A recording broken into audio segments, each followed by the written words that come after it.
Bueno, y como iba diciendo, pues precisamente tuvimos la conversación también con algunos colegas de Chile, con una persona que creo que es activista, y pues bueno, probablemente la gente pensará, ¿y por qué desde Chile?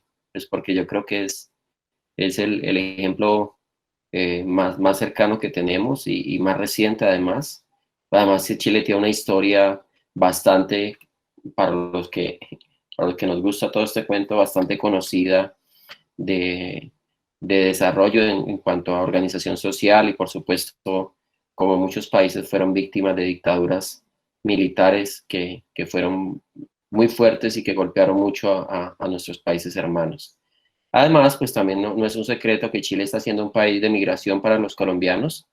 Hay una migración muy alta de colombianos, especialmente de la costa pacífica, a este país y pues bueno, hay muchos lazos que nos unen eh, a los dos países y pues Saulo quería, o bueno, lo invité para que nos acompañara con su cuento, con su historia sobre cómo lo vivieron y probablemente qué aprendizajes podemos hacer nosotros de todo lo que ha pasado en Chile. Me parece que por respeto a los que llegaron en punto o a tiempo, podríamos ir iniciando y más bien esperar a que se vayan sumando algunos estudiantes más y profesores. ¿Quieres que te presente, Saulo, con No, todos tranquilo, tranquilo, compañero. los pergaminos?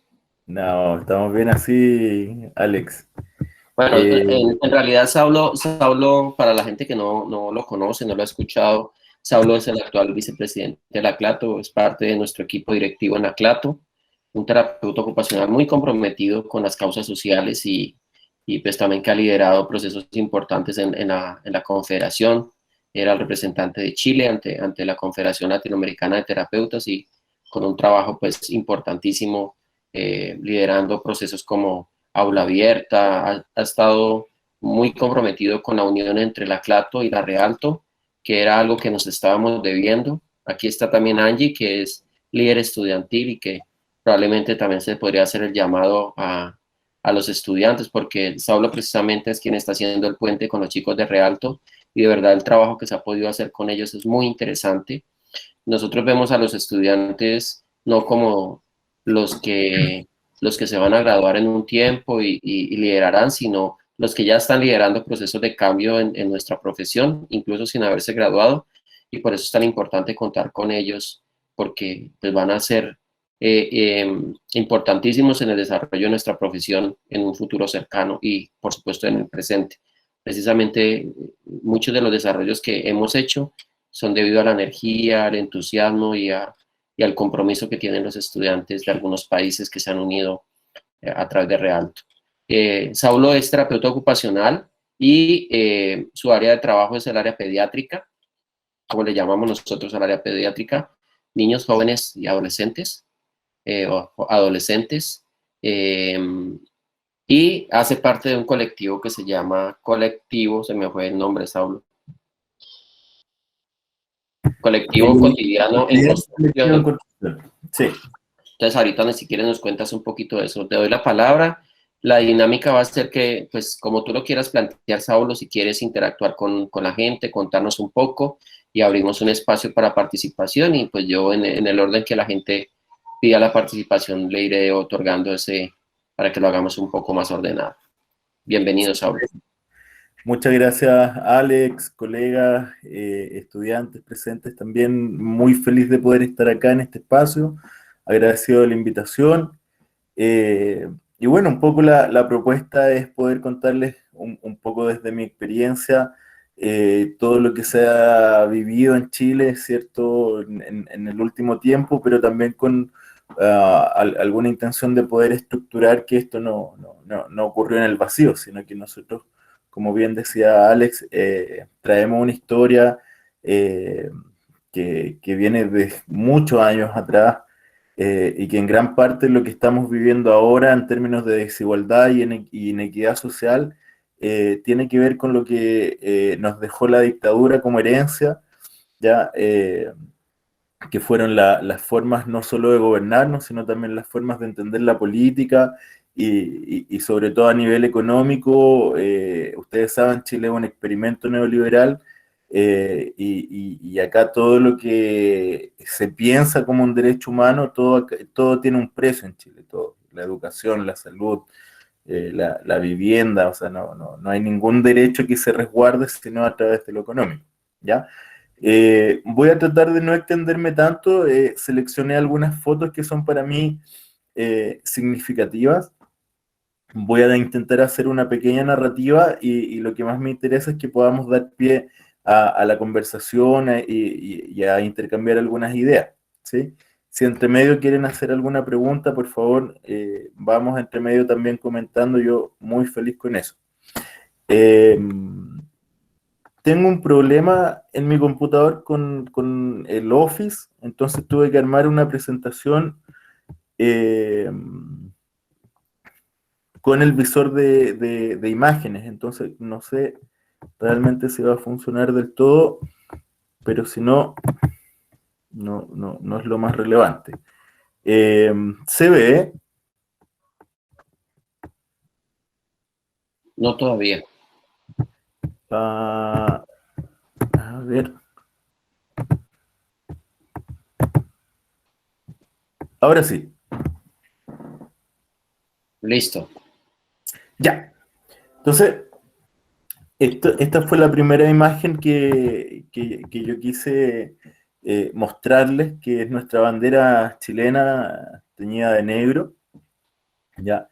Eh, Cuando ocurrió hace ya 2 años atrás el estallido social, como se ha dicho, o como se ha nombrado acá, el proceso de movilizaciones sociales, que llevaba ya un buen tiempo siendo liderado por los estudiantes chilenos, los estudiantes secundarios y secundarias. eh, Luego de políticas represivas muy importantes. Nuestros liceos acá en Chile, sobre todo los que estaban más relacionados a organización estudiantil, fueron perseguidos y fueron invadidos por la policía, siendo los colegios más emblemáticos, ¿cierto?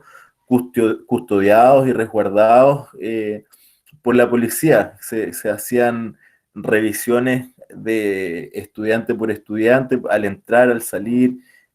Habían colegios que en los techos tenían eh, personal de la policía, de operaciones especiales, ¿cierto? Preparados para la guerra, resguardando a los estudiantes, ¿ya? Esto con el fin de que no se organizaran, ¿ya? Y lo recalco porque fue a través de las movilizaciones y las acciones directas que ellos y ellas realizaban, que esta movilización social de Chile, ¿cierto? Este despertar de la rebeldía fue cobrando sentido, ¿sí? Ocurrió una semana antes de que empezara la movilización masiva, donde se sumaron los gremios, donde se sumaron gran parte del pueblo, ¿cierto? La gente que estaba en la casa, los trabajadores. Fueron los estudiantes quienes se tomaron el servicio del metro. Hay una, hay una, imaginemos que el servicio del metro le da una circunvalación completa a la ciudad, ¿ya? Y se empezaron a organizar de tal manera que fueron siguiendo programáticamente cada tantos minutos, que era la hora que llegaba el metro a cada estación, eh, para que los estudiantes se subieran, ¿cierto? Evadieran el pago del servicio, eh, y colapsar el metro, ¿cierto? La idea ahí era un poco el bloqueo del servicio para inmovilizar y movilizar la ciudad. Eh, Esto a propósito de una política que subía el valor del pasaje. Aproximadamente el pasaje en Chile vale $1, ya sea para el metro, ya sea para el bus, ¿sí? Nosotros tenemos un sistema que algunos de nuestros presidentes tiempo atrás copió al sistema que tenían ustedes, o que se intentó en un inicio, que eran estos buses como eh, que estaban coordinados y que eran de un pago inteligente con tarjeta. La cosa es que esta movilización fue en aumento, fue en aumento, fue en aumento, y esa misma semana, de un día lunes 14 o lunes 13 creo que caía, ya al lunes 18, ya, o sea, al viernes 18 ya la ciudad estaba colapsada, las tomas de las pequeñas localidades, ¿cierto? Porque Chile es una ciudad grande, de más de 7 millones de habitantes, pero que no concentra todo como no nuclea todo en lo que ustedes quizás han visto que es la Plaza Dignidad, antiguamente conocida como Plaza Baquedano, ¿ya? Sino que Chile tiene, o sea, Santiago tiene muchas localidades periféricas, eh, y un poco desde ahí también es donde yo voy a contar mi relato, porque la verdad que desde donde yo vivo al centro de Santiago me demoro aproximadamente 1 hora y media, 2 horas en locomoción pública, y 1 hora en auto, o sea, yo estoy lejos del centro de la ciudad, siendo que vivo en la región metropolitana. Eh, entonces, esta primera imagen también un poco haciendo alusión a los estudiantes, porque esta bandera la empezaron a tomar los estudiantes en símbolo de rebeldía y de protesta, también recuerda y nos ayuda a mantener la memoria fresca, ¿sí? Que en estos 2 años de movilizaciones a manos del Estado murieron más de 40, casi 50 personas, ¿ya? En 2 años. Pero también es importante recordar que desde que nosotros pasamos del periodo de dictadura a esta, entre comillas, pseudo-democracia, en todos los gobiernos murió gente, murieron personas, ciudadanos, ¿cierto? A manos del Estado, especialmente gente del pueblo mapuche, ¿sí? Eh, que luego se llamaron suicidios, desapariciones, ajustes de cuenta, pero nosotros sabemos que todas esas muertes son a mano del Estado. ¿Ya? Un poco contarles de mí, yo nací, creo, con este gen de la rebeldía, de la movilización, de la protesta. Esta imagen es del primer congreso, o sea, del congreso mundial que se hizo en el año 2010 acá en Chile. Primer congreso que se hacía en habla hispana, de terapia ocupacional. Yo ahí era estudiante todavía.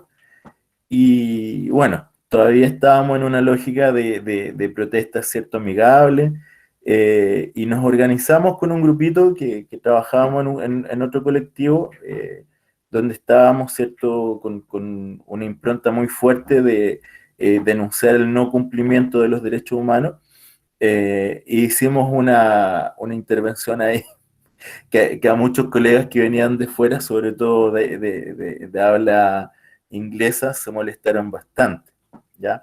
Pero en mi vida el tema de la protesta, del reflexionar la inequidad, la desigualdad, viene desde chico. Yo nací en una familia obrera. Mi abuelo paterno, él fue dirigente obrero acá en la compañía de ferrocarriles, que ya no existe como una compañía de donde hay trabajadores, ya prácticamente solo la administra el Estado. Pero en ese tiempo los obreros del ferrocarril eran un gremio súper importante, y desde ahí mi abuelo siempre nos inculcó, y mis padres también, esta consigna, ¿cierto?, de no conformarnos con lo que nos daba el Estado, de reflexionar siempre sobre lo justo y lo injusto, de cuestionarnos nuestros privilegios, ¿ya? Y entonces cada vez que en relación a la terapia ocupacional, ¿cierto? Cada vez que he estado en esta posibilidad de cuestionar, de reflexionar y desde ahí pasar a la acción, también lo he hecho, ¿ya? Aquí también, año 2011, protestas estudiantiles importantes en Chile. Nosotros los últimos 20 años hemos tenido dos procesos muy importantes de movilizaciones sociales desde los estudiantiles. Una el año 2006, que era cuando yo estaba entrando a terapia ocupacional, y el 2011, que era cuando yo estaba saliendo, ¿ya? para nosotros fue muy significativo. Esta es una férula, ya no me acuerdo cómo se llama. No es mi área, pero ahí le pusimos como un poco los títeres, ¿cierto? Que eran las cabezas de los presidentes. Ahí ya en esa época ya estábamos en el primer gobierno de Piñera. Eh, eh, para mí y para todos mis compañeros de generación, este fue un día y fue un proceso súper importante, porque nosotros estábamos, si no me equivoco, un mes de titularnos, no más que eso. Y eran tan importantes las demandas que tenían que ver con la gratuidad. Nosotros acá en Chile, en promedio, una anualidad está cerca ya de los 5.000, $6.000 para estudiar, ¿sí? El pagar el título en la mayoría de las universidades en Chile a nosotros nos cobran 400, $500 y un poco más solamente para recibir el cartón que nos certifica que estudiamos, ¿ya? Entonces nosotros aquí como estudiantes de quinto año, como practicantes de terapia ocupacional, decidimos parar y la Facultad de Medicina entró en conflicto por eso, porque sobre todo los estudiantes de medicina no querían parar. Pero nosotros ahí fuimos arrastrando un poco al resto de los compañeros y se produjo un movimiento súper importante que tuvo un impacto también en la movilización, porque en general las facultades acá en Chile de medicina, de derecho, de ingeniería, generalmente se restan de las movilizaciones. Entonces, que la señal potente que la Facultad de Medicina estaba, además de la Universidad de Chile, estaba sumándose al paro, eso también como que encendió un poquito los ánimos, ¿ya? Entonces con esto igual trato de mostrarle y trato de armar un poco una línea de tiempo que yo ya venía desde antes trabajando en esto, que yo ya venía desde antes articulándome, ¿cierto? Con los movimientos, con el activismo, ¿ya? Y esta foto también para mí es importante con algunas amigas, colegas, ¿cierto? Esto ya es del año 2019. Eh, Recuerdo mucho este día porque fue el día, quizás ustedes lo vieron en los medios también, el 18 de octubre fue un día, como les digo, muy importante, que fue cuando los estudiantes lograron colapsar el metro y se armaron y se levantaron focos de protesta en todo Santiago. Pero a la semana después, el 25, lo que ocurrió que fue la marcha, yo creo, más masiva en la historia de nuestro país. Eh, y entre el 18 y el 25 ya habían fallecido y ya habían asesinado, mejor dicho, por lo menos a unos 15 ciudadanos, ¿ya? Eh, y la acción que se había llevado a cabo entre ese viernes y el otro viernes, que fue el día de esta foto, los compas que estaban ahí accionando en la Plaza Dignidad lo habían pasado muy mal. Ya se había establecido un centro de tortura, ¿cierto? Que eso hasta el día de hoy lo desmienten, pero ahí hay una estación de metro y esa estación de metro se transformó en un centro de tortura. Hay grabaciones de eso. Y bueno, todos los que fuimos ese día a la marcha, que fue una marcha, yo diría fácilmente de más de 1 millón de personas, pero si se sumamos como el total de lo que ocurrió en Chile ese día, fue una movilización de más de 3 o 4 millones de personas. Yo creo que íbamos todos muertos de miedo. Yo me acuerdo de haberle enviado un mensaje a mi hijo mayor casi de despedida porque no tenía la seguridad si volvía o no volvía, ¿ya? Era todo incierto, habían problemas con las redes sociales, habían problemas con los teléfonos, se sabía que había muchas personas que estaban desaparecidas, y ahí dentro de las acciones que tomaba la policía, es que, por ejemplo, si a ti te tomaban detenido en Santiago, te llevaban después a la comisaría de Quilicura y después te devolvían a otra de Ñuñoa, que son todas comunas dentro de Santiago, pero si alguien te intentaba seguir el rastro, era imposible, ¿ya? Eh, por suerte, para nosotros ese día fue un día de mucha calma, de mucha paz, entre comillas, pero siempre hubieron puntos de acción. Ya luego Piñera salió diciendo que hasta él mismo había salido a marchar este día, ¿ya? Cosa que jamás fue así, no sería así nunca, ¿ya? En paralelo fueron ocurriendo procesos que a mí hasta el día de hoy me maravillan, me hacen tener más respeto y más admiración todavía por las familias con las que trabajo. Yo me dedico mucho al área de autismo, ¿ya? Eh, y trabajo con agrupaciones. Nosotros acá en Chile no tenemos una política pública, por ejemplo, que se oriente o que se dirige a las personas que presentan autismo o a los niños que tienen algún tipo de trastorno de neurodesarrollo, ¿ya? Y los tratamientos tienen que ser costeados por la familia, o bien cuando se arman las agrupaciones, generalmente lo que hacen es postular a fondos públicos, pero que son concursables. O sea, hay un fondo de cierta cantidad de dinero y 10 agrupaciones de distintas temáticas postulan y una gana y 10 quedan, o sea, y 9 quedan fuera, ¿ya? Entonces, esta es una agrupación que queda bastante lejos de donde yo vivo, pero que trabajé con ella. Están a unos 500 kilómetros hacia el sur, en la ciudad de Concepción. Y estas mamás, sobre todo, son mamás que viven en la pobreza, que se han visto postergadas, que, bueno, uno podría armar una lista larga. Y en medio de todo este caos, esta violencia por parte del Estado, estas desapariciones, allá en Concepción fue muy fuerte las agresiones, ¿cierto? Y la violencia policial. Aún así, se armaban como agrupación y salían a protestar.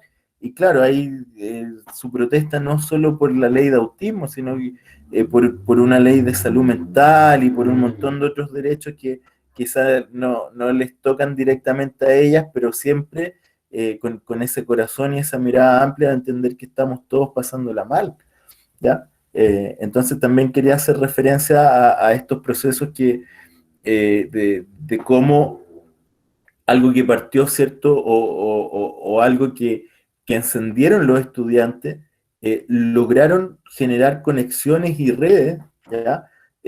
Con un montón de otras causas que hasta ese momento pasaba que estaban disgregadas o que no estaban conectadas, ¿sí? Bueno, esta imagen es de la marcha que yo les decía del 25 de octubre del 2019. Luego de esto,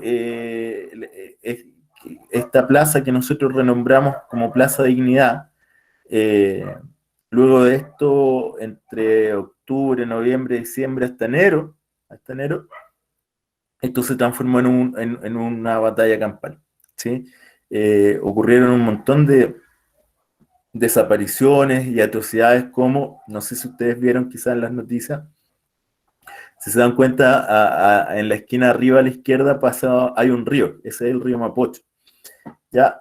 Y si la foto siguiera hacia la izquierda, hay una zona de universidades, y hay un puente por el cual uno cruza hacia allá. Y las universidades se volvieron en cierto punto un refugio, ¿cierto?, donde poder resguardarse la policía. Cuando la policía entendió eso, tenía bloqueado.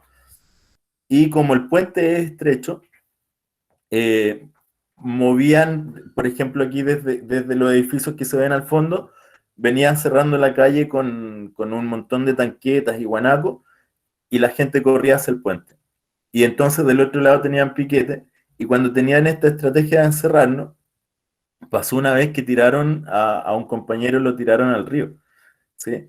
Eh, el policía que hizo eso está total y plenamente identificado, y en este momento está en su casa sin ningún tipo de sentencia, sin ningún tipo de dictamen en su contra, y se han hecho juicios y bueno. Así hay un montón de historias que han ocurrido en esta plaza. Dignidad para nosotros es súper, súper, súper importante renombrarla y decirlo. Está en nuestra Plaza Dignidad. Al centro hay una estatua de un general de ejército del 1800 y algo, que representa muchas cosas nefastas para nosotros, pero que para los militares acá son muy importantes. Entonces, además, simbólicamente se ha vuelto como un espacio de lucha. Hoy en día eso está cercado, así como Donald Trump hizo su muro, su supuesto muro de división con México. Acá Piñera mandó a hacer unas cortinas de hierro para que ya no fuéramos a invadir más ese espacio, porque esa estatua la pintamos, la rayamos, le pusimos bandera, un montón de cosas. Y también tenía este simbolismo de que cuando se llegaba masivamente no había cómo la policía pudiera establecer el control ahí, ¿ya? Ahora, de noche también, otro cuento, ya 8 o 9 de la noche, una zona muy peligrosa, con muchos ataques policiales, con mucho ataque de gases y de aguas que hasta el día de hoy nosotros sabemos que no son legales de usar. Hay gente que tiene quemaduras que le han perdurado pero meses y no se curan porque de verdad que las sustancias han sido sumamente tóxicas. Nosotros acá la legislación permite disparar salvas a la policía y balines, eh, pero acá se usaron municiones, ya, entonces hay gente que todavía está con impactos de perdigones, de balas. Yo tengo un colega muy querido que él trabaja en salud física, y recibió un impacto de bala en la mano y hasta el día de hoy no puede ejercer de la manera en que él lo hacía, ¿ya? Y fue aquí mismo que recibió la bala. Em,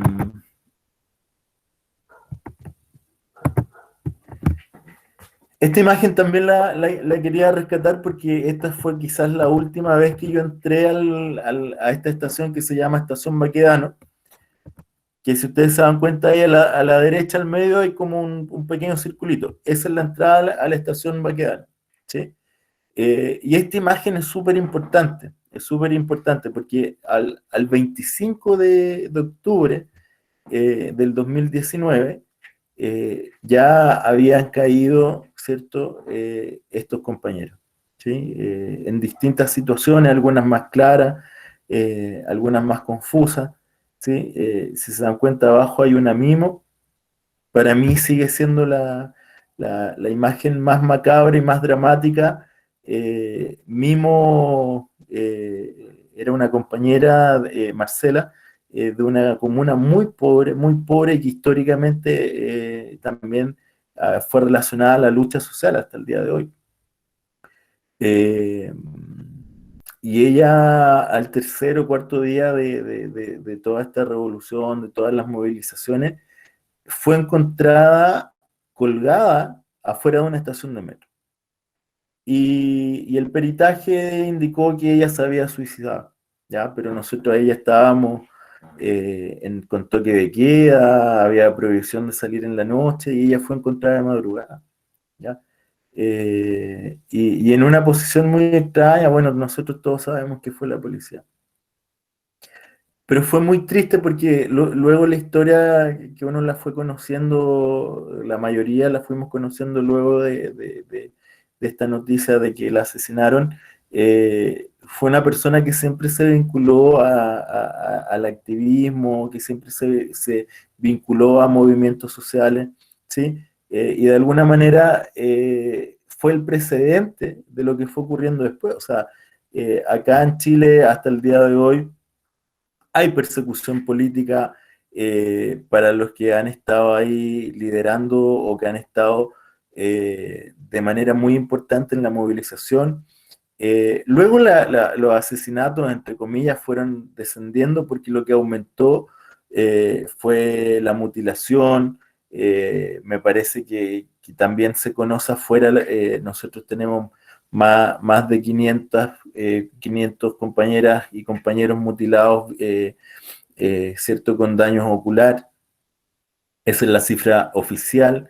La cifra no oficial dice que son más de 1000 compañeras y compañeros que fueron atropellados por vehículos policiales, donde también hay imágenes o sea, yo recuerdo y son macabras, porque gente que quedó entre dos vehículos y lo impactaron y se rompió todo su cuerpo prácticamente, no solo la espalda. Eh, pero también esta imagen me recuerda lo que empezó a surgir posteriormente y con mucha fuerza, que era no solo la protesta y no solo la lucha, ¿cierto? Por decir, oye, queremos justicia, queremos igualdad, queremos una vida digna, ¿sí? También, tristemente, de a poco esto se fue generando en un movimiento por no olvidar, ¿ya? En un movimiento por estar presente con nuestros caídas y caídos, con nuestros compañeros y compañeras heridas, ¿sí? Y entonces, bueno, antes de continuar con este relato, también esta foto para mí es importante porque acá está mi hermano, mi prima, mi hijo, ¿sí? Esa fue, creo, la última vez que fuimos a Plaza Dignidad porque decidimos en un punto no ir más, por dos motivos. Uno, porque la acción local que estábamos teniendo nosotros en mi comuna requería que nos mantuviéramos allá, y por otro punto es porque de verdad estaba siendo muy peligroso. Ya, eh, tengo esta capacidad de ir a las marchas, me sé mover, no me han llevado nunca detenido. No así mi hermano tiene una lista larga de que se lo han llevado. eh, y bueno, yo no soportaría, y varias veces me puse en ese lugar de qué haría si a mi hijo, al Vicente, se lo llevaban detenido, ¿sí? Y mi respuesta no era otra que al primer policía, acá nosotros le decimos Paco, al primer Paco que viera, le pego lo que sea, con tal de que también a mí me llevaran detenido y que mi hijo no estuviera solo, ¿sí? Bueno, y mi prima también, ella es una luchadora social, ella es de las barras bravas acá de los equipos, entonces de fútbol, que esa también es otra dinámica que se armó muy bonita. Las barras bravas se hermanaron, y se organizaban para luchar contra la policía. Acá los equipos emblemáticos, Colo-Colo, Universidad de Chile, Católica, son barras que en los estadios no comparten nada, ni siquiera el aire comparten. Si se ven, uno sabe que es conflicto, pero acá también se organizaron y se movilizaron en contra de la policía, y eso fue algo súper potente. ¿Ya? Eh, y bueno, como les decía, para nosotros el poder estar en nuestro territorio era súper importante, porque yo vivía, pues, luego me cambié de espacio, pero yo vivía en una villa dormitorio donde no había mucha historia ni pasaba mucho, y fue súper importante encontrarme y reconocerme con un montón de vecinas y vecinos que estaban en la misma y que tenían esta misma visión de que, oye, la villa no pasa nada, es súper fome, no hay conciencia social, no hay movilización. Y este muro, nosotros lo íbamos a rayar todos los días, y al otro día aparecía pintado. ¿Sí? Es un muro de un supermercado. Acá los supermercados grandes y chicos están todos eh, dirigidos y organizados por grandes empresarios. Entonces también se empezó a dar como esa lucha un poco con los pequeños pasos de poder, ¿cierto? Que había en la villa, que empezó a darse esta dinámica de mostrar que no estábamos contentos, de mostrar que estábamos en rebeldía, de mostrar que estábamos, ¿cierto?, atentos a lo que estaba pasando, y que queríamos convencer al resto de los vecinos y vecinas que había que movilizarse. ¿Ya? Y esto cobró una fuerza, ¿cierto?, que no tenía el día que lamentablemente uno de nuestros vecinos murió justamente en Plaza Dignidad. ¿Ya?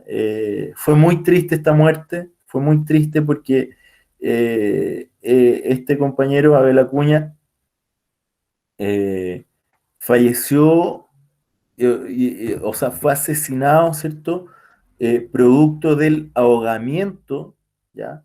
Él murió ahogado por la acción del chorro de agua del guanaco. Entonces, un poco para graficar, estaban ya en un horario más bien tarde en Plaza Dignidad, y algo sucedió donde Abel recibe un impacto en la cabeza de una lagrimógena, cae al suelo y está el equipo de salud asistiéndolo. Eso también después quizás les puedo ir relatando como toda la organización que se dio en torno a cómo la lucha, ¿cierto?, por parte del pueblo fue cada vez accionando con más organización. Entonces había gente que iba a la acción directa, pero detrásito estábamos los equipos de salud, donde yo también formé parte y formo parte hasta el día de hoy, y un poco entre que combatiendo y asistiendo, ¿cierto?, a los heridos. Eh, entonces, a la vez lo estaban acompañando ahí, lo estaban asistiendo, y el guanaco le dio, pero directo al cuerpo y por un buen rato, ¿ya? Entonces, luego el parte dice que la Abel falleció por un paro cardíaco, pero el equipo de salud que lo asistió y que estuvo ahí, o sea, confirma hasta el día de hoy que él murió ahogado, ¿ya? Y el Abel era vecino de la villa. Entonces, aquí esto al ladito del supermercado que yo les mostraba antes, en esta losa, nos fuimos tomando el espacio y esta losa no es cualquier losa. Acá había una caseta de la policía, ¿cierto? Y que los primeros días también de la protesta, la caseta la incendiaron, la tomamos y ese lugar desapareció.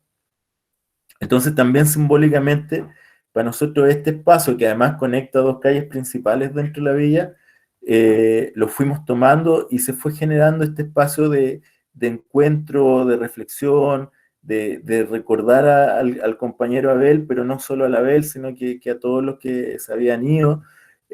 Luego muchos compañeros hasta el día de hoy, muchos siguen presos, entonces también se fue formando como este espacio no solo de recordar a los caídos, sino que también hacer presente a nuestras presas y presos.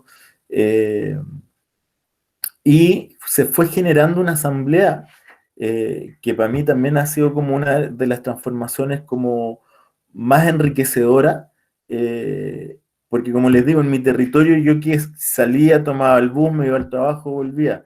Quizás salía al parque a jugar con mis hijos, o salía al parque a pasear a mis perritos, pero no había este contacto, ¿cierto?, con los vecinos, con los compañeras, las compañeras del territorio, y en esta desigualdad, en esta rabia, en esta pena, nos fuimos encontrando y fuimos construyendo espacios que no existían antes en la vida. Y eso es lo que yo encuentro, en cierto grado, mucho más potente que lo que ocurrió en Plaza Dignidad, ¿sí? Porque finalmente Plaza Dignidad es un centro cívico donde la gente no vive, o sea, uno transita ahí casi todos los días porque es una arteria que cruza Santiago. Sin embargo, aquí es un espacio donde uno vive, donde uno está todos los días. Y de verdad que antes de todo el despertar y todo el proceso de movilización social, no se generaban estos lazos ni estos cuestionamientos en la villa. ¿Ya? Si se dan cuenta, ahí eso estaba vacío.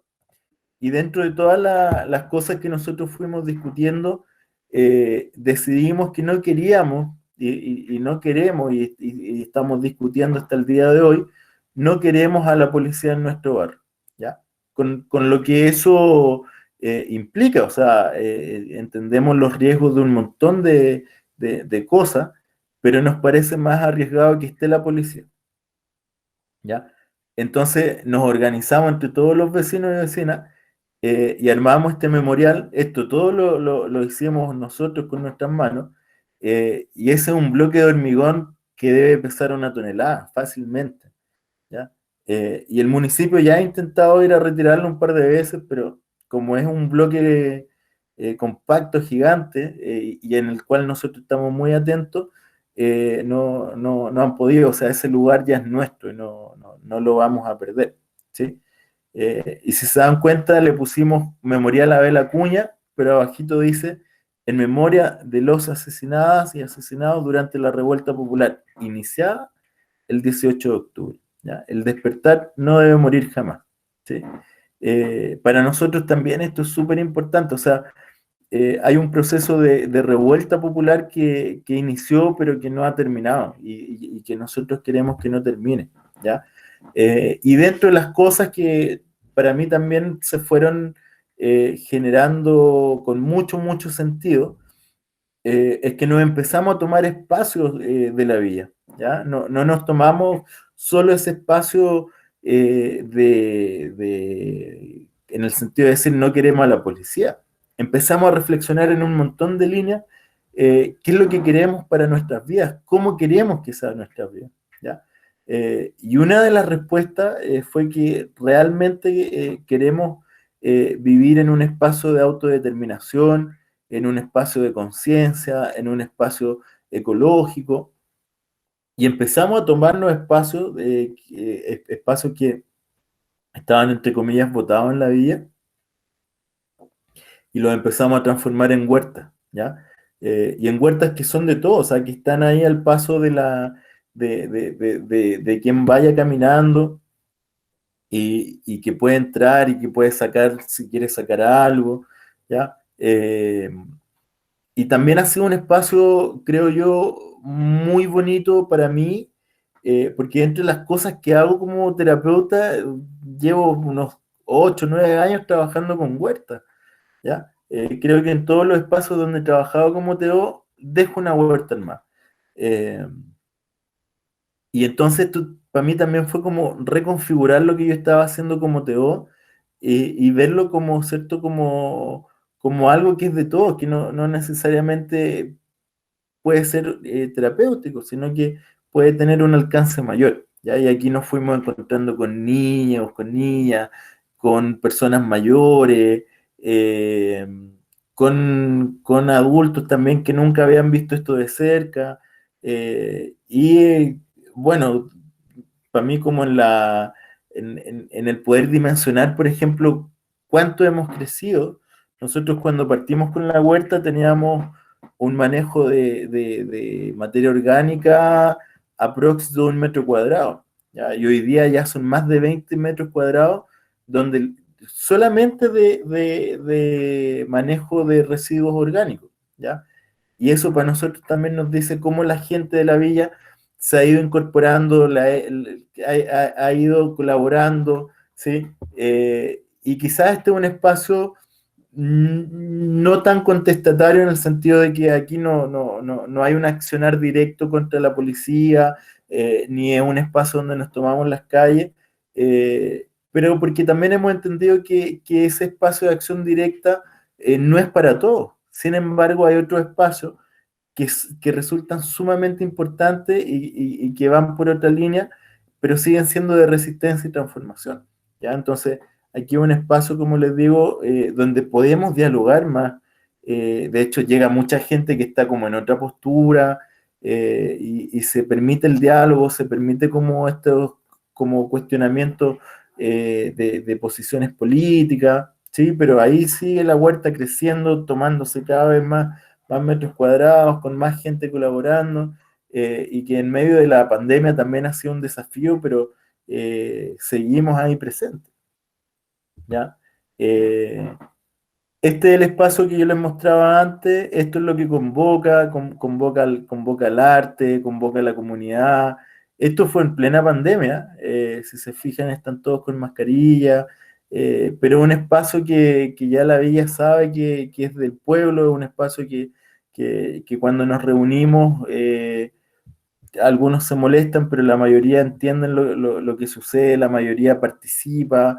eh, Aquí se le dio un espacio muy, muy importante, fue un acto de homenaje que hicimos por el Abel, y se le dio un espacio muy importante a la familia, ¿ya? Entonces eso también fue súper rico porque fue algo que surgió desde la comunidad y que lamentablemente por parte del Estado no se dio nunca. Y digo lamentable porque la mamá y la hermana mayor de la Bel fallecieron ahora en verano en un accidente, que también para nosotros sigue siendo una cosa como muy misteriosa y poco clara. ¿ya? Porque ellas también se transformaron, la familia completa se transformaron en activistas, ¿cierto? Que antes no lo eran, pero a raíz de todo lo que pasó, se transformaron en activistas como muy firmes, ¿ya? Entonces, esa muerte fue como extraña, por decir algo. Y nosotros también, como para ir cerrando esta primera parte de las imágenes, yo sé que para afuera se ha visto este proceso como constituyente, pero para nosotros como asamblea, y aquí ya no hablo solamente como Saulo, sino que como el Saulo que participa de esta asamblea donde se toman acuerdos, donde se toman decisiones, donde se reflexiona, para nosotros siempre fue el imperante la justicia, la verdad, eh, la liberación de las presas y los presos, antes de pensar cualquier proceso constituyente, ¿ya? Y este es un proceso constituyente que a los 2 meses de iniciada la revuelta, los políticos ya se habían arreglado entre ellos, ya habían armado un documento legal de cómo iba a ser escrita esta constitución si es que el pueblo aceptaba esas reglas. Por eso se hizo un plebiscito hace muy poco. Y nosotros cuando vimos este documento, o sea, lo primero que dijimos es un documento que está lleno de trampas. Por ejemplo, una de las cosas que dice es que los acuerdos y tratados económicos, sobre todo aquellos que son internacionales, no pueden ser tocados en la escritura de la nueva constitución, ¿ya? Y acá hasta el último se ha dado una discusión súper súper importante sobre la aprobación del TPP-11, porque si ustedes saben, no sé tal vez si lo saben, pero el TPP-11 es un acuerdo, ¿cierto? Un tratado económico que se llama supraconstitucional. O sea, es un acuerdo económico que le permite a los intereses internacionales, ¿cierto? A las grandes empresas modificar cosas de las constituciones de cada país si es que no se ajustan a lo que ellas quieren, ¿ya? Entonces, esas cosas para nosotros resultaban trampas súper importantes, pero por sobre todo nuestra lucha sigue siendo la libertad a todos, a todas las presas y presos políticos de la protesta, ¿sí?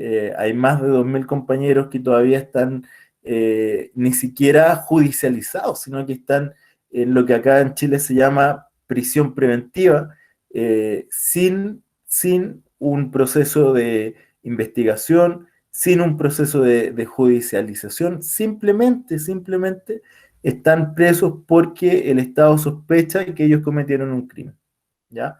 Y acá en Chile la protesta no es crimen, ¿sí? Eh, y muchos de ellos están tras las rejas porque portaban un lienzo, porque gritaron algo, porque se pararon en la calle y no en la vereda, ¿ya? Yo no voy a negar que hay compañeras y compañeros que accionaron mucho más allá de eso, ¿sí? Pero también ellos son presas y presos políticos, porque si no es por la inequidad, por la desigualdad, por toda esta injusticia que ocurre en Chile, o sea, yo ahí les referí dos cosas. Pagar $1, ¿cierto? Para ir a un lugar, pagar $1 para volver, o sea, para tu trabajo, se vuelve al mes solamente en transporte público más de $40 a veces, solamente para eso. Y el sueldo mínimo en dólares acá en Chile no alcanza a ser los $500, ¿ya? No alcanza a ser eso. Un arriendo en una vivienda básica, humilde en Santiago, está cerca de los $300 y quizá un poquito más, ¿ya? Estudiar cualquier cosa en Chile, como les decía, la anualidad son de $2.000 si es una carrera técnica o $4.000 si es una carrera universitaria hacia arriba, ¿ya? Y así suma y sigue, o sea, en lo que me compete a mí, lo que es el área de salud, hay un montón de cosas que están no reguladas, por ejemplo, si tú tienes una enfermedad grave, te pueden llamar en 6 meses, en un año, en 2 años, te ponen en lista de espera y eso a nadie le importa. Sin embargo, el Estado permite que ocurran cosas como que personas que trabajan en el sistema privado, en clínicas privadas, ofrezcan sus servicios, ¿ya?, a hospitales públicos, no como personas naturales, sino como sociedades médicas, ¿ya?, cobrando por una hora de trabajo 4, 5, 6 veces más, ¿ya?, que lo que cobraría un funcionario público en la misma función, ¿ya? Entonces, esa mala manera de repartir los recursos también es una de las cosas de por qué en Chile mueren más de 20.000 personas que son de lista de espera, ¿ya? O sea, imagínense, en un año de esperar que te atiendan, mueren 20.000 personas, ¿ya? A mí esas cosas me parecen graves, me parece que no podemos hacer la vista gorda, me impulsa a seguir movilizándose, seguir movilizándome, digo, a seguir organizándome, que ha sido también una de las cosas más fundamentales, ¿ya? Y claro, en este proceso de plebiscito, si bien nosotros participamos, porque también entendíamos que había un riesgo de que la derecha política y económica acá en Chile nos siguiera gobernando. Sin embargo, no vemos mucho cambio, ¿cierto?, con la clase política, pero entendíamos que alguna opción había ahí, y sí, dentro de las cosas, como les digo, que nosotros estábamos muy en contra del proceso de plebiscito, sí rescataría que hoy el 40% de las personas que fueron elegidas como constituyentes, el 40% son ciudadanas y ciudadanos que participaron activamente en la revuelta y en las movilizaciones y que nosotros sabemos quiénes son, ¿ya? Entonces, con todo lo tramposa que puede hacer la legislación en torno a cómo va a ser escrita la Constitución, creemos que hay una posibilidad cierta, ¿ya?, de que podamos transformar un poquito las cosas acá en nuestro país.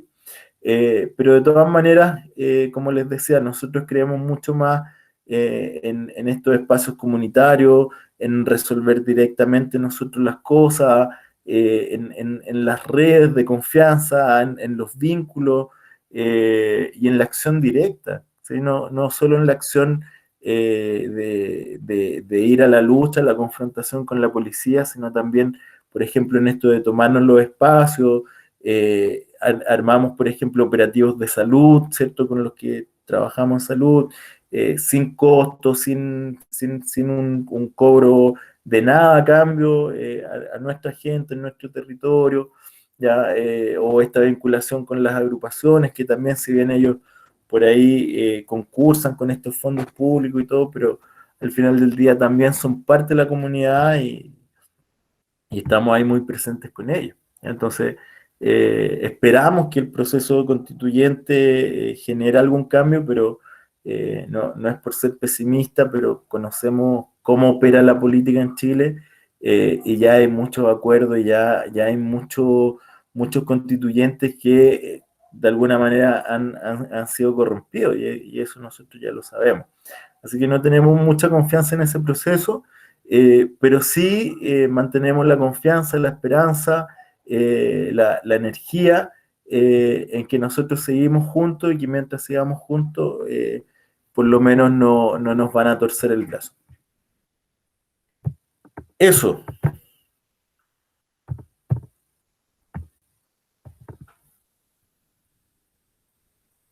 No sé si hay comentarios, preguntas.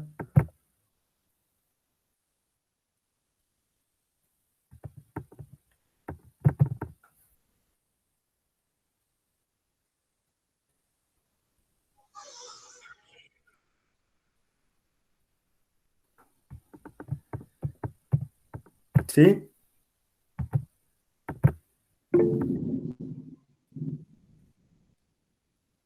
Bueno, o sea, se abre el espacio. Saulo, ¿quieres que lo hagamos así? Sí, por favor.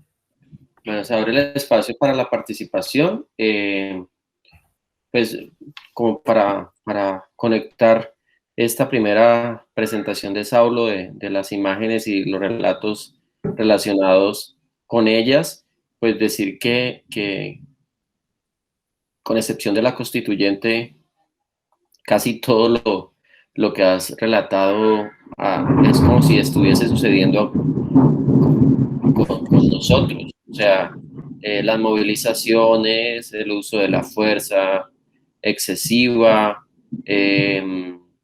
la toma de algunos espacios que eran pues espacios públicos y en otros casos, bueno, los CAI, que son los lugares donde, centros de policía, lugares donde la policía atiende o se reúne en los barrios. También han sido varios de estos espacios utilizados como bibliotecas públicas o comunitarias, perdón. Bueno, yo creo que pues nuestros participantes ya más o menos identifican este relato de Saulo, que pues es muy cercano porque pues pareciera que fuese de Colombia lo que él está relatando. Entonces no sé si alguien quisiera aportar o preguntarle a Saulo a alguien. Un saludo para las profes y los estudiantes que están conectados, también la profe Diana de bacteriología. Gracias por estar aquí, profe. Gracias a ustedes. Muy buenas tardes, Saulo. Quiero hacerte una pregunta. Bueno, tú mencionaste un número de muertes en 2 años, ¿no? ¿Te entendí 26?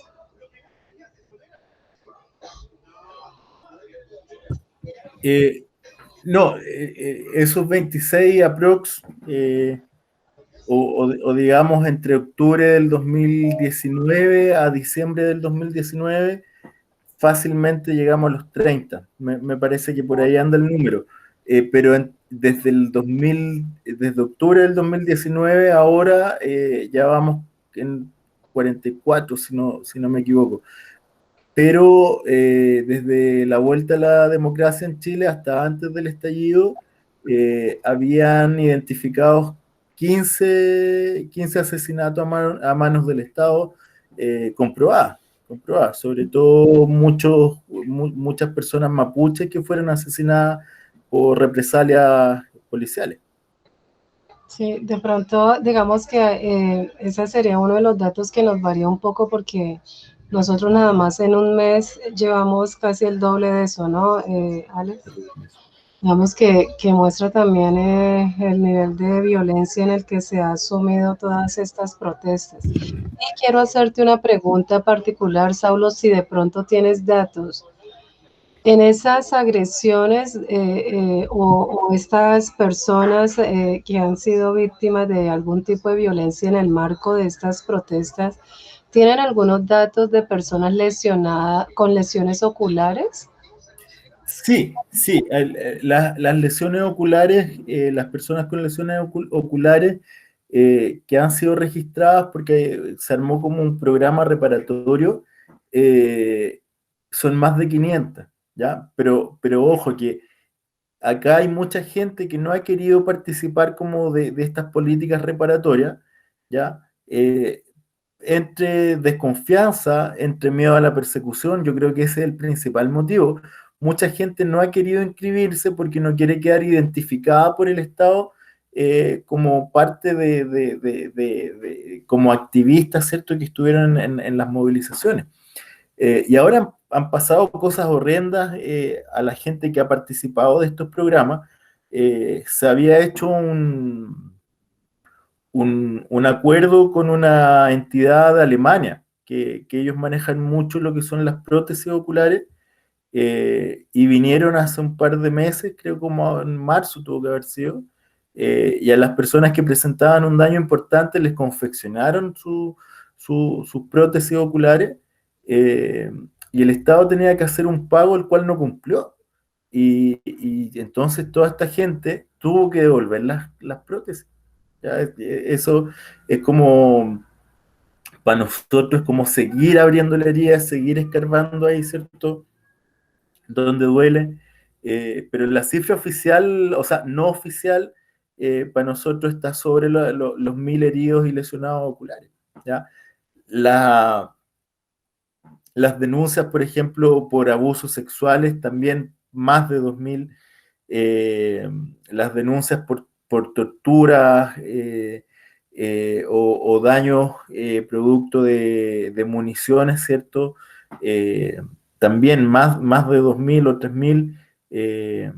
Solo que el tema de las lesiones oculares quizás termina siendo como algo que uno dimensiona como más impactante, ¿sí? Pero hubieron muchas denuncias y hasta el día de hoy seguimos sabiendo de abuso y violencia sexual indiscriminadamente el sexo o el género, ¿ya? Hay cosas que fueron muy horrendas. Muchísimas gracias. Yo estuve revisando cifras de Indepaz, que es, digamos, son ONGs dedicadas a seguir el proceso. Hasta el momento van 76 homicidios, presuntamente en el marco del paro, responsabilizando a cuerpos del Estado. Y un gran porcentaje a personas de civil.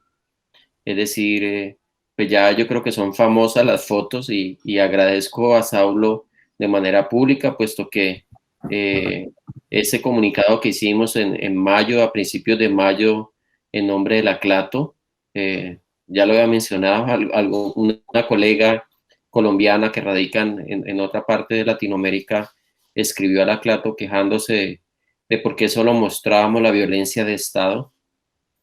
Pues debe ser porque no hay 76 policías muertos, sino 76 civiles. Y claro, hay policías muertos. Hoy escuché, creo que hay 3 policías muertos en el marco de las protestas. Uno que fue supuestamente secuestrado y asesinado. Todos los datos que se ponen de parte de los protestantes o manifestantes son presuntos, pero la muerte del policía y el secuestro sí son responsabilidad del paro. O sea, digamos que hay una confabulación de las fuerzas del Estado y de los organismos de control para hacer ver unos muertos buenos y unos muertos malos, que pues, digamos que es una cosa que no tiene presentación. Entonces, pues bueno, eso comparado con lo que muestra Saulo, pues es básicamente un trato de guerra a la protesta, una respuesta que pues ya sabemos que está el ejército metido, el ejército que está armado con dispositivos que son para la guerra, porque un fusil, según la recomendación, no debería usarse dentro de una ciudad por el poder letal que tiene un fusil.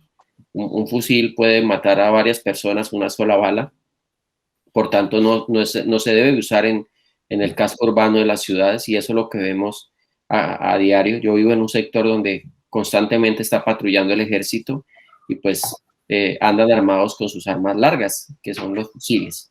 Bueno, la profesora Erika Donado también levanta la mano, entonces le abro la participación, profesora. Sí. Sí, gracias. Me excuso de antemano, hay muchísimo ruido a mi alrededor, hay una tormenta fuerte y hay unas alarmas disparadas. ¿Sí me escuchan bien? Sí. Ah, bueno. Es algo muy subjetivo. Pensando un poco en lo que decía Saulo acerca de tu hijo y todas esas decisiones que tomaron, pensando justamente en tu hermano, en tu hijo, en las personas de la familia. Yo también pienso muchísimo pues en los estudiantes, en los familiares. Digo, todos tienen unas ganas de luchar impresionante, pero nosotros digo, los que estamos allí como acompañando o, o a distancia pues como apoyando, pero yo por lo menos no estoy metida directamente en la manifestación. Eh, ¿Cómo vivimos con esta incertidumbre, con este miedo, con este dolor? 2 años, es que ustedes llevan muchísimo tiempo, nosotros llevamos mes y pico y hay días en los que sentimos que no podemos más, que es demasiado dolor juntos, son muchas familias, cada rato aparecen fotos, 3, 4 al día diciendo está desaparecido y obviamente pensamos lo peor. ¿Cómo se logra una red de apoyo? ¿Cómo se logran procesos psicosociales que ayuden a las familias? Que nosotros también podamos prestar ser mejor escucha, ser guía, ser apoyo para todos estos muchachos que están arriesgando su vida todos los días.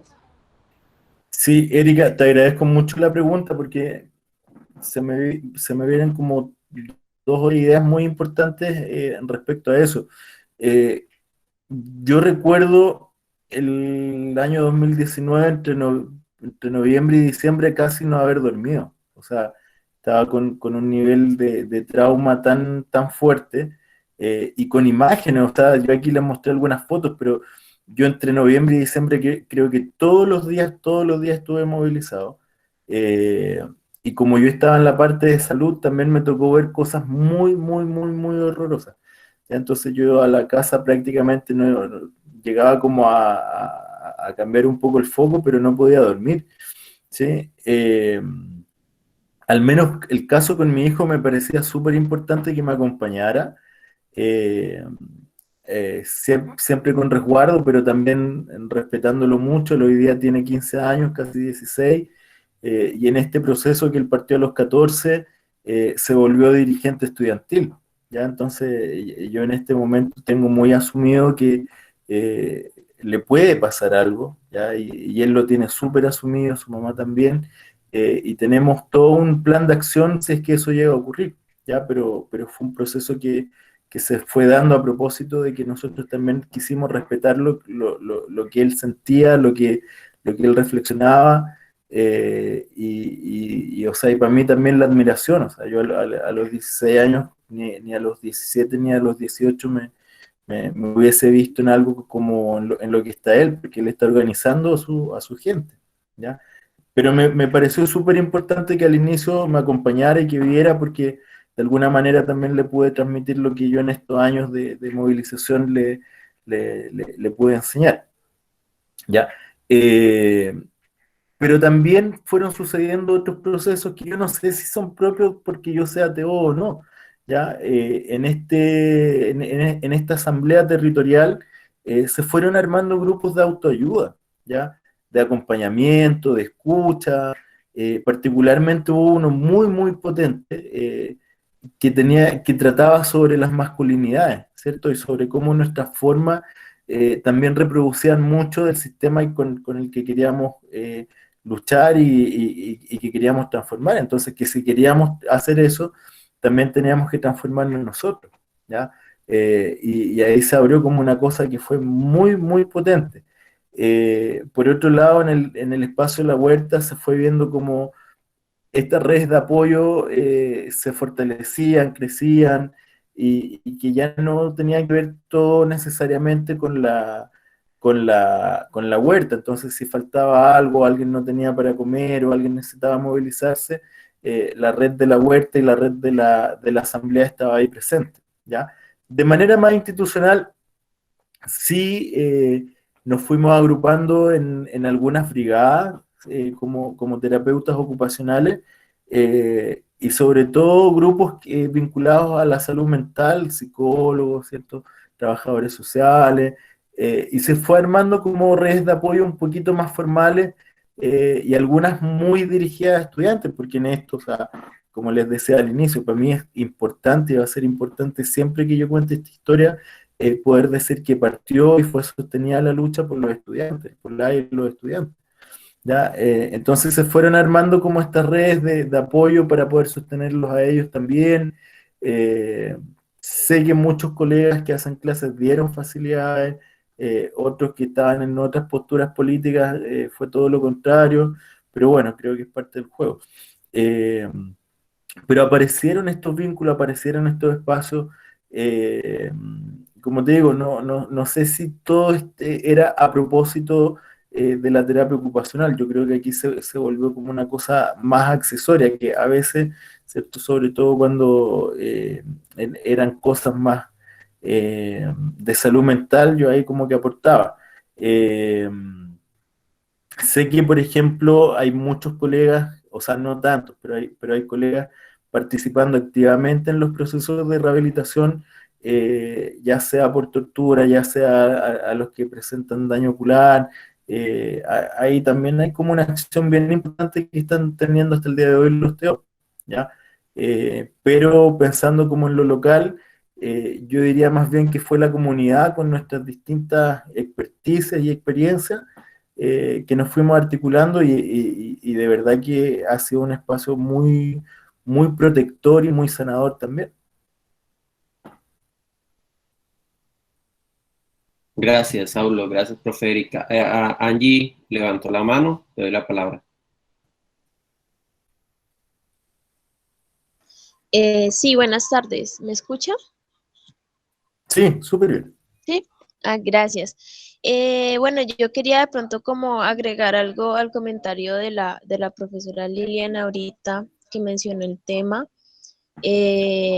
Pues digamos que en medio de toda esa movilización, los eventos que hemos venido pues vivenciando con todo esto de la represión de la fuerza pública, y creo que era importante resaltar, por ejemplo, al inicio también cuando toda esta vulneración de derechos humanos y con evidencias de videos y demás, cuando se presentaban a la fiscalía, pues las notaban como inválidas, que porque no tenían datos del día y la fecha y la hora, y pues era como muy notorio allí como, pues desde el Estado como que se trataba de invisibilizar esta situación.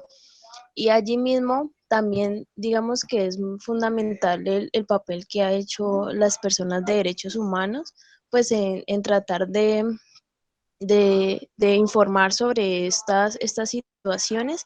Y creo que también el uso de las redes sociales eh, en algunos momentos ha sido cruciales con todos los detenidos, con los desaparecidos también, que a diario, como decían las otras profes, vemos que aparecen jóvenes desaparecidos y uno en especial que tuvimos de nuestra universidad, de la Facultad de Artes.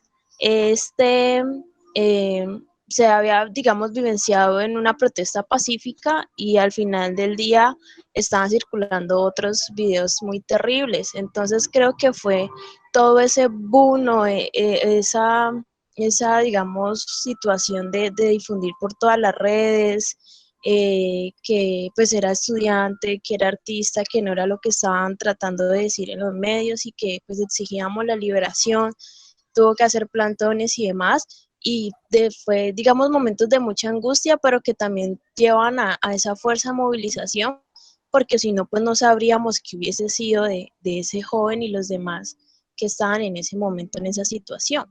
Y asimismo a diario, digamos que lo vemos y en sectores donde de pronto es un poco más invisible, digamos, quiénes son estos jóvenes, pues se queda en la impunidad, ¿sí? Queda allí, es una cifra más. Y eso pues cada día es un poco más doloroso como para quienes estamos de cerca a toda esta situación. Entonces creo que comparto lo que decía el profesor Alex ahorita en cuanto a que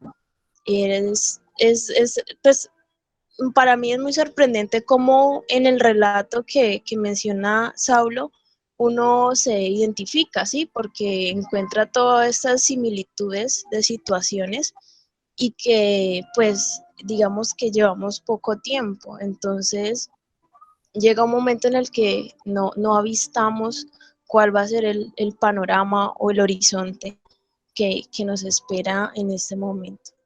Pero bueno, creo que era eso lo que quería mencionar. Gracias. Sí, Angie, ahí, bueno, o sea, nosotros justamente por las redes sociales nos hemos estremecido con lo que vemos allá. Desde mi experiencia acá en Chile y viendo las imágenes de lo que les ocurre a ustedes, o sea, no logro dimensionar, o sea, siento que la policía ocupa armas y estrategias que son mucho más violentas de lo que pasa acá. Entonces, para nosotros ver eso es súper duro y si de alguna manera podemos solidarizar, o sea, al menos compartiendo estos relatos, algo que se haga. Para nosotros un aprendizaje muy rápido eh, tuvo que ver con cómo, y quizás miramos mucho lo que pasaba en Hong Kong, cómo la organización en la lucha disminuía ¿cierto? La gente herida o la gente asesinada. Entonces, todo lo que tenía que ver con esta primera línea, ¿cierto? Más bien armada con escudos artesanales, se volvió vital. Nosotros ahí, por ejemplo, cosas que también enriquecieron mucho toda esta articulación comunitaria. Recuerdo que fuimos varias veces a sindicatos de distintas empresas, donde entre los trabajadores, los pobladores, los estudiantes, entre todos fabricamos escudos ahí, los soldados y todo, compartimos una comida, compartimos nuestros miedos, nuestras experiencias, pero fueron cosas que además permitieron luego cuando nos encontrábamos en la calle, saber que el de al lado estaba conmigo y que si yo no corría, él no iba a correr, pero que si corríamos todos íbamos a ir todos en grupo. Entonces, esto que pasa fuera de la protesta y que articula la comunidad es súper importante. Otra de las cosas que también nos permitió a nosotros ir haciendo ahí como mayor resistencia, junto con estas estrategias de defensa, fueron el compartir y abrir los conocimientos de primeros auxilios. ¿Ya? O sea, yo creo que hoy en día todos y todas las que van a las protestas, todos saben algún grado mínimo de primeros auxilios. Curar heridas, hacer RCP, manejo de algunos medicamentos básicos, ¿ya? Y eso también, o sea, fuimos generando talleres, nos articulamos con comités de salud, ¿cierto? Que venían desde antes, con las demandas por las cosas que yo les comentaba, ¿cierto? Estas situaciones de inequidad, que ellos ya existían, ya estaban de antes de las movilizaciones, pero estaban ahí como satélites. Entonces nos empezamos a organizar con los comités de salud populares, y fuimos haciendo estos talleres. Hicimos talleres de RCP, hicimos talleres de contención emocional, hicimos talleres como dirigidos a los niños, siempre en una tónica de salud mental, ¿ya? Y eso fue súper importante, sobre todo los conocimientos de manejo de herida y RCP, ¿ya? Entonces eso también como una acción que ustedes pudiesen ir replicando o ir generando, ¿cierto?, más masivamente. Bueno, si alguien más quiere participar, le ruego que levante la manito. Precisamente conectando con lo último que acabas de decir, Saulo, pues como ya te dije, aquí hay profesores de la universidad, Facultad de Salud, Terapia Ocupacional y Bacteriología, y estudiantes. Hay algunas personas que la verdad no sé quiénes son. Me disculpan, de pronto chicos de segundo semestre de terapia que no los conozco. Pero sí me gustaría que, por la experiencia que ya has vivido, nos pudieses recomendar, aparte de esos talleres que ya se están haciendo, por ejemplo, Angie, que hace parte de una de las brigadas de salud,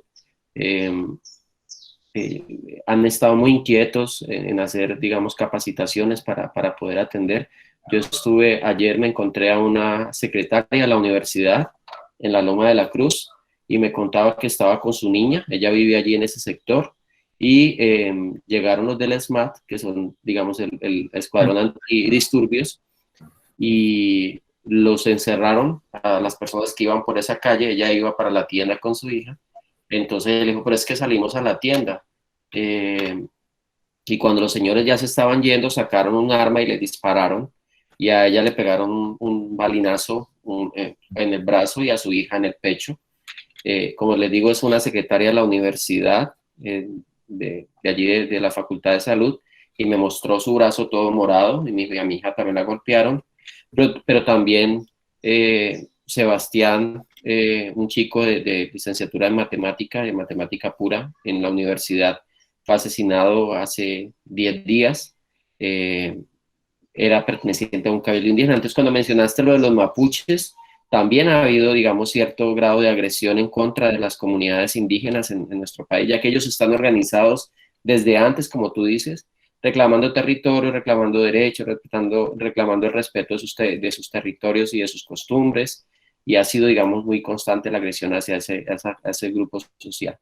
Pero sí me gustaría que, como terapeuta ocupacional, ya que la mayoría de los que estamos aquí somos terapeutas, nos dieras unas recomendaciones para lo que viene, ¿no? O sea, lo que uno observa en el panorama es un gobierno que no se quiere sentar a negociar con los que están directamente en las manifestaciones. Hay un comité de paro del que hacen parte muchísimas organizaciones y muchos dicen no sentirse representados por ellos, y el gobierno mandando delegados, etcétera, etcétera.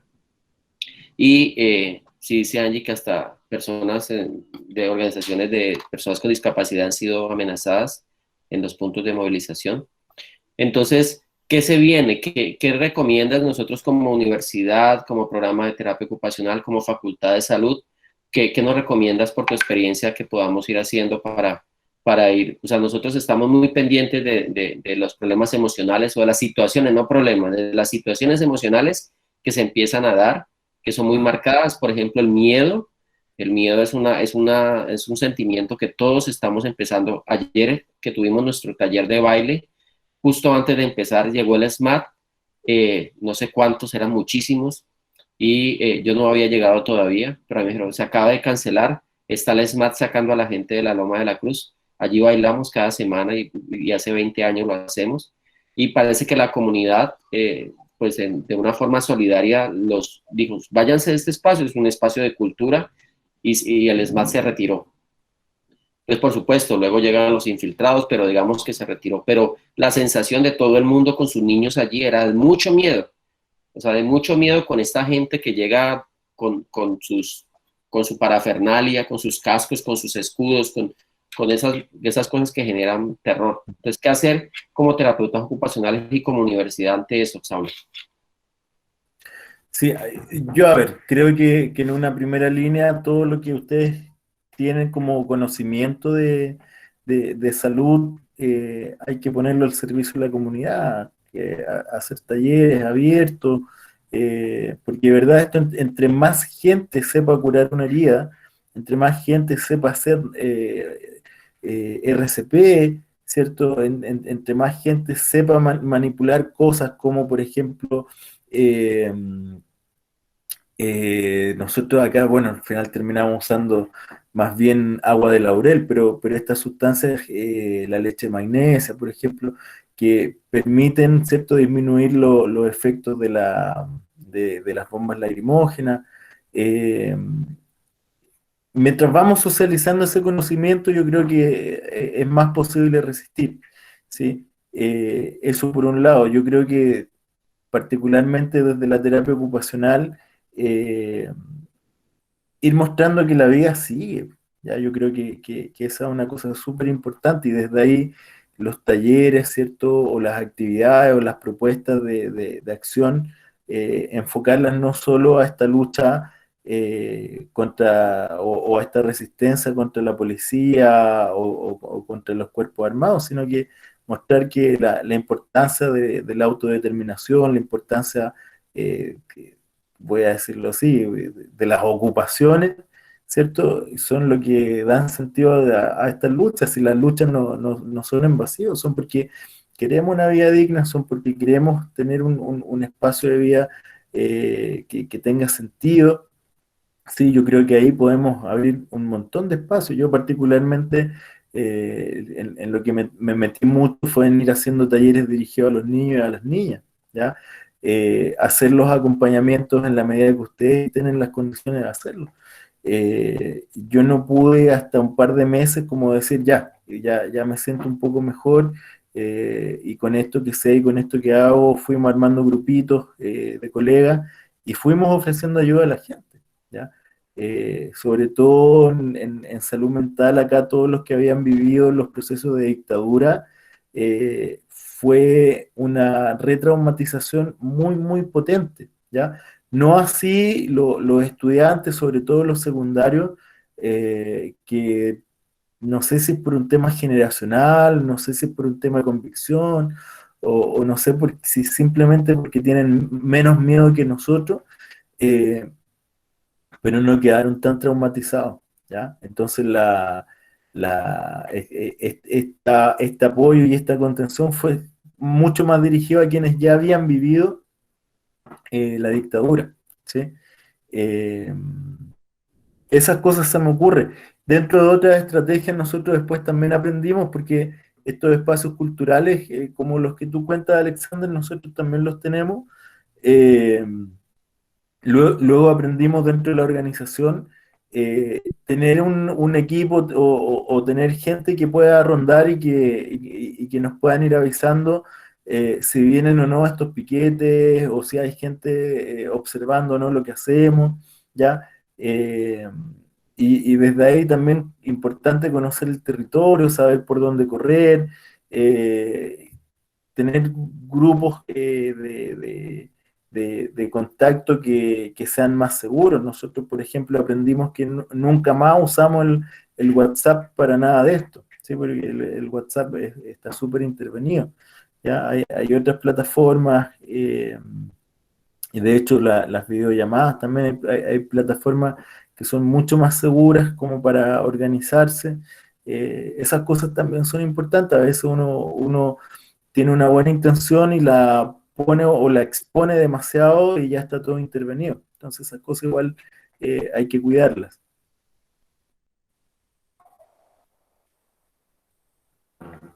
Ok, pues también por respeto a nuestro horario programado, que habíamos quedado de terminar a las 5:30, en Chile es un poquito más tarde.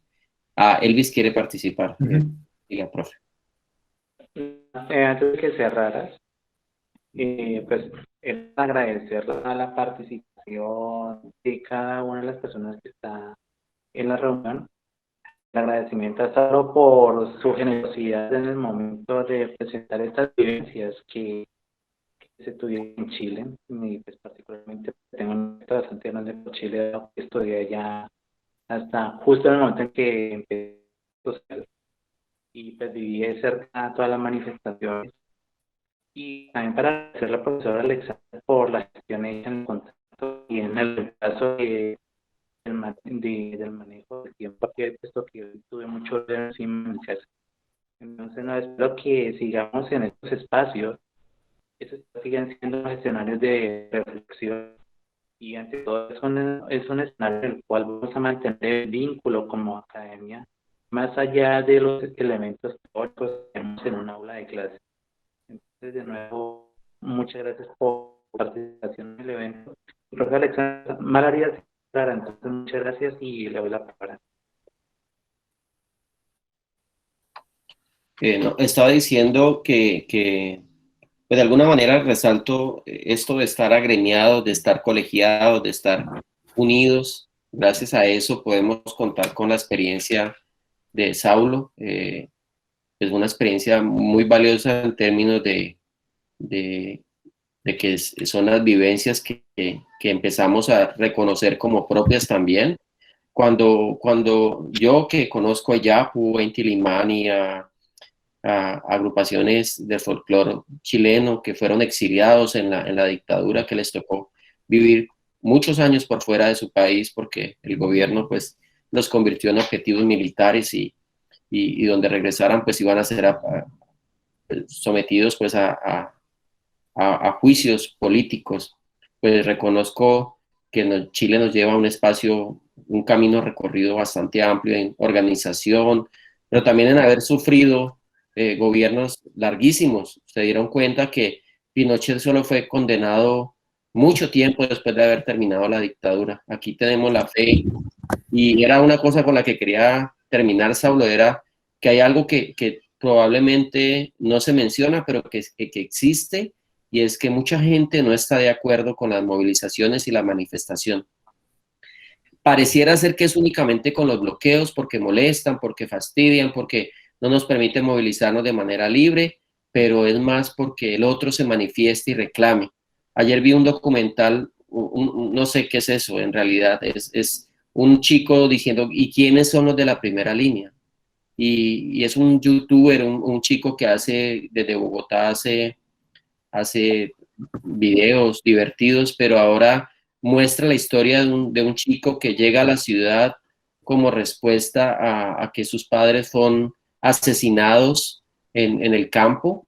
Tenemos un campo muy violento en Colombia, una zona rural que está llena de narcotráfico y de fuerzas también oscuras, bastante agresivas además. Entonces este chico llega a la ciudad, consigue un trabajo, luego se escasea el trabajo, lo sacan de su casa, no tiene para pagar la comida, no tiene para pagar el alquiler, y termina en la primera línea, pensando que a través de protestar puede lograr un cambio para su vida, para la sociedad, y termina muerto, luchando por una causa. O sea, no tiene quien lo llore, no tiene quien... O sea, es como una pequeña reflexión de quiénes son esos chicos con todo lo que hay encima, que les están pagando, que esto está organizado a través de la izquierda internacional y, bueno, mil cosas más. Conozco chicos de primera línea que nada que ver con eso. Son chicos inconformes y que están peleando por lo que ellos creen justo.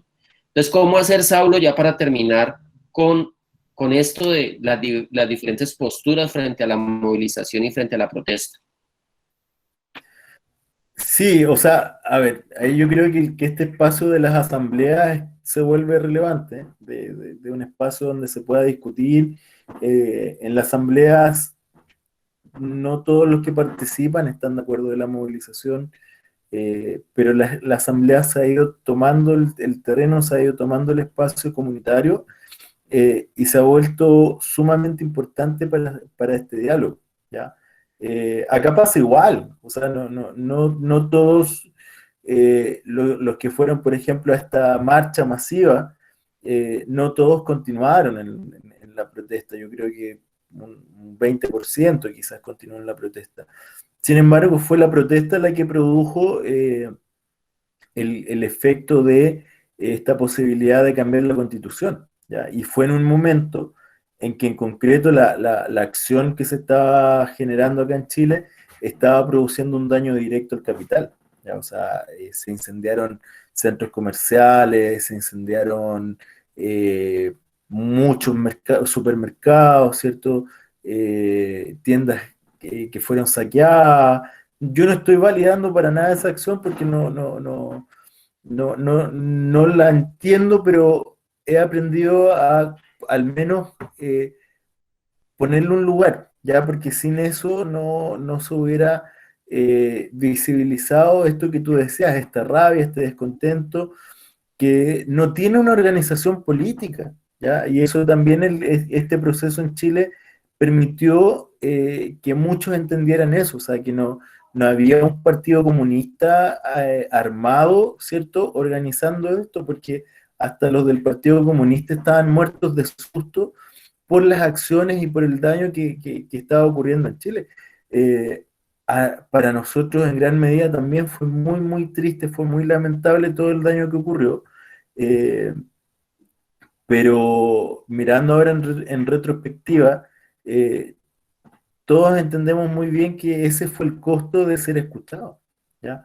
Eh, y por eso yo también les mostraba la imagen al inicio, o sea, nosotros, se- yo creo que las miles y quizás millones de expresiones artísticas, culturales que hubieron en la diversidad de movilizaciones, nunca fueron escuchadas como fue escuchado, ¿cierto? El pueblo que se organizó y que detuvo la producción en el país, y finalmente eso fue lo que inquietó a nuestros gobernantes.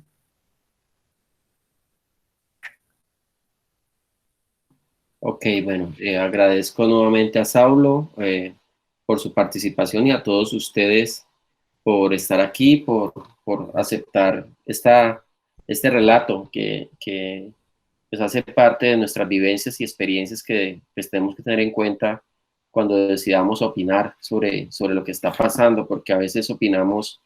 Yo desafortunadamente encontré que nuestros medios de comunicación pues, no son lo que nosotros necesitamos para estar enterados de lo que sucede. Claramente hay un sesgo muy grande en nuestros medios de comunicación, de televisión sobre todo, que por supuesto obedecen a monopolios económicos que son pues, los dueños de nuestro país. Los medios de comunicación en Colombia no son libres, tienen que cumplir digamos, unos libretos que son pues, diseñados desde muy arriba y que pues, se muestra precisamente lo que quiere mostrarse. Entonces, canales alternativos fue lo que hablamos la última vez que conversamos. Hay muchos medios alternos, independientes, que probablemente muestren un poquito más cruda esta realidad, pero es la que necesitamos. No es un país queriendo funcionar y unos cuantos no dejando. Es mucha gente inconforme, mucha gente, como dice Saulo, con rabia, con desesperanza, y esto no es una cosa orquestada, esto es algo que debió haber sucedido hace tiempo, no porque estuviese planeado, sino porque ya la situación del país lo obligaba, es porque ya nuestros gobiernos nos han llevado, por supuesto, muchos de los que estamos aquí conectados somos privilegiados, tenemos muchísimas cosas que el 90-95% de nuestro país no tiene, y por supuesto como universidad debemos tocarnos, porque no representamos a la mayoría de este país, nunca lo vamos a hacer. Nuevamente, somos personas que tuvimos la oportunidad de estudiar, que tenemos un trabajo en una universidad pública con muy buenas garantías laborales, y sabemos que muchos de estos chicos que están protestando ni siquiera se sueñan con llegar donde estamos nosotros. Entonces, más como un poquito de empatía, como un poquito más de ponernos en el lugar de esta gente que como única opción tiene ir a exponer su vida porque no le queda ninguna otra opción. No sé si quieres cerrar con algo, Saulo, alguna cosa para nuevamente agradecerte por tu participación. Ya nos quedan algunos profes y estudiantes, así es que... Bueno, darte las gracias a ti, Alex, darle las gracias a todos también por la escucha. Yo primera vez que relato esto, entonces para mí tampoco es muy fácil, ¿sí? Hacer como este ordenamiento de las cosas que fueron pasando. Pienso en un montón de situaciones de compañeras, compañeros que la pasaron mal, tal como dices tú, yo me siento un privilegiado de poder contarlo, de poder compartirlo, porque no todos están en la misma posición, ¿sí? Así que eso, más adelante, si quieren generar algún espacio como más concreto, donde pudiéramos resolver como temas propios de la movilización, por ahí podemos buscar algún espacio también. Y nada, agradecerles, abrazarlas y abrazarlos y darles mucho ánimo. Y para mí